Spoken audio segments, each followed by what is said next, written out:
Hi, my name is Mark DeWolf, and welcome back to another tasty edition of In a Jiffy, brought to you exclusively by the Saltwater Network. So today's tasty edition, we're cooking with Nova Scotia wine.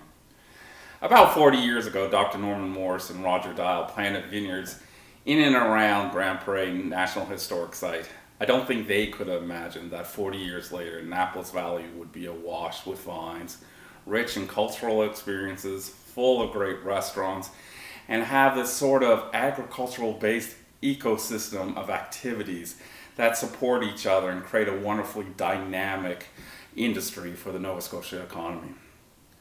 What makes our wine special? Well, it is the place. You know, it's a beautiful part of the world, but it's also the moderating effects of the Bay of Fundy. This helps extend our growing season, producing wines that are ripe and grapes that are full of flavor, but because of the coolness of our climate, some acidity in the grapes as well. So this produces wines that are fresh and aromatic and lively.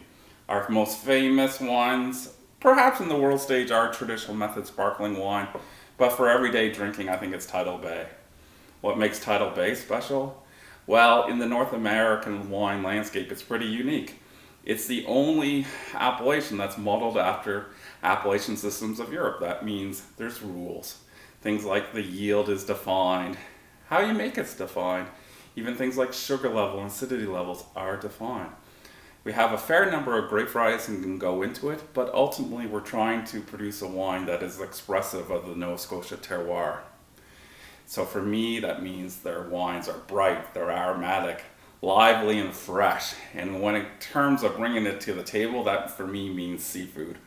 Lobster, scallops, anything local seafood works with Tidal Bay. But for me, it's that aromatic lift of Tidal Bay that defines how I cook with it. So usually that means I bring some aromatic seasoning into the mix. So whether it's this cod, that a little dusting of curry powder and chili flakes, or a haddock taco with a really fresh cilantro sauce, or perhaps it's this tongue-in-cheek po' boy sandwich made with cod cheeks. Halibut cheeks work too. And I finish that off with a really fragrant saffron aioli. And to finish it off, well, you need to squeeze a little citrus. That's what I think Nova Scotia wines are. They're actually like adding a little freshness to your dish. So I like to always finish with a squeeze of citrus over my fish.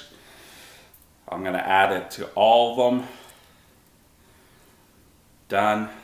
Only thing left to do is have a glass of wine. So I'm going to crack a bottle of Tidal Bay from Yost. Going to raise my glass to the Nova Scotia wine industry, and I hope you enjoy these recipes. You can find these and more at saltwire.com. To find this recipe and many more, go to saltwire.com.